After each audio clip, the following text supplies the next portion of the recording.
Yo, hello guys and welcome back again to a brand new video.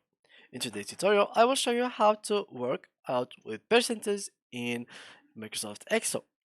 So, as you can see now, we have this table in front of us with full of data. And for example, I want to see each one of these workers, how many hours or what is the percentage of the hours that they have worked. So, for example, let me just go here and let me just add a new column or new row, so something like that, and percentage, and we turn it white. Now let's go here and let me just fix this. Now what you have to do first is to see how many hours they worked.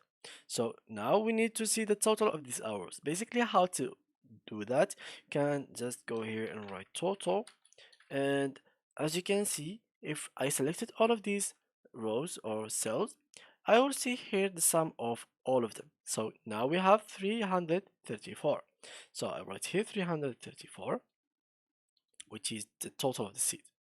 Now what I can do is let me just remove this. So I will keep it empty and go here equal a which is the number, so a2 or b2, so b2 slash this one. As you can see, now it gave us nothing on value. What is the problem? Let's check the problem. The 14, which is 304. Oh, wait.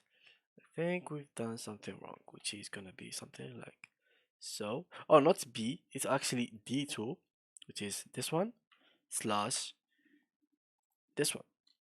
Okay, now as you can see, they gave us this number, which is not really a percentage. Now, how can we really fix it? You just go here, select this here, which is percent style, and as you can see, here it goes. So of course you can do that through all of these by your own, guys. So you can do the same thing for this one. Let's go for this one, for example, equal, let's go select this and then slash, and then we select this. And as you can see, we make it again percentage, and here it is. So yeah guys, that was it for today's tutorial. If you enjoyed, please leave a like and thank you for watching.